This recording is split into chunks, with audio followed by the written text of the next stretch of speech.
देख रहे हैं इंडार्क राजकुमार के साथ। इंडार्क की आज की कहानी में आगे बढ़ने से पहले अगर आपने हमारा चैनल अभी तक सब्सक्राइब नहीं किया है तो कर लें और साथ ही बेल आइकन को भी जरूर दबाएं। दोस्तों, अगर आपके पास भी ऐसी ही कोई कहानियां हैं तो हमारे साथ जरूर शेयर करें। हमारे इंस्टाग्राम आईडी पर इंस्टाग्राम आईडी है network_33, जिसका लिंक नीचे डिस्क्रिप्शन बॉक्स में दिया गया है।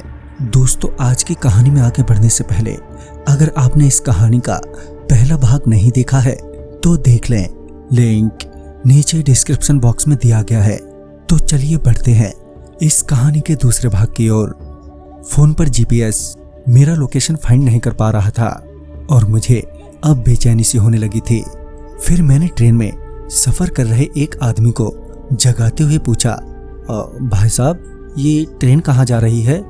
पहले तो वो मुझे देखकर एकदम से चौंक गया, पता नहीं क्यों। फिर वो बड़े ही अजीब ढंग में हंसते हुए बोला, जल्दी ही जान जाओगे। और इतना बोलकर वो फिर से सो गया। अब मेरी हिम्मत नहीं हो पा रही थी कि मैं किसी दूसरी सवारी को जगा के सेम क्वेश्चन करूं। ट्रेन अभी भी वैसे ही रुकी हुई थी। फिर मैं थोड़ा हिम्मत करते हुए अपनी सीट से उठा और उस आदमी को खोजने के लिए ट्रेन की दूसरी बोगी की ओर बढ़ा जो मेरे साथ चढ़ा था, इस उम्मीद में शायद कोई मदद मिल जाए।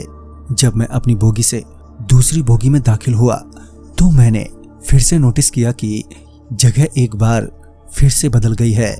फिर जब गेट से बाहर की ओर देखा तो पाया कि इस बार ट्रेन किसी जंगल में खड़ी है। अब ये तो साफ हो गया था कि ये कोई नॉर्मल ट्रेन नहीं है। और अब सवाल ये था कि इस मुसीबत से बाहर कैसे निकला जाए।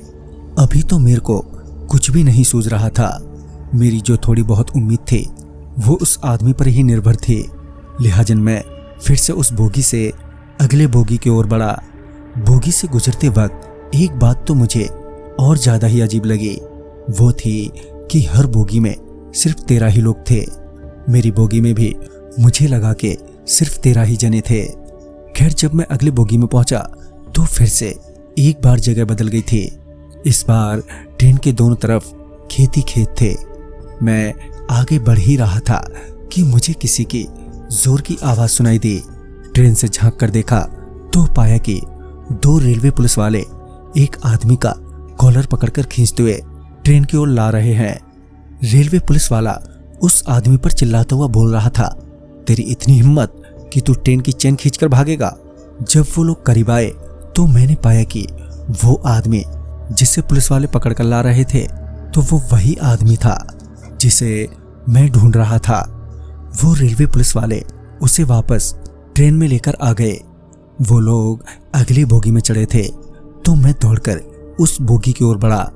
जब मैं उस बोगी में पहुंचा तो पाया कि वो आदमी वहीं चुपचाप बैठा है। मैं उसके पास जाते हुए बोला, ये कैसी ट्रेन में चढ़ गए हम लोग? उसने मेरी आवाज सुनकर अपना सर ऊपर उठाया और उसके चेहरे से साफ जाहिर था कि वो भी मेरी तरह डरा सहमा हुआ है। वो मुझे देखते ही एकदम से रोने लगा। इससे पहले मैं उस आदमी से कुछ बात करता कि ट्रेन की विंडो से बहुत तेज की रोशनी आने लगी।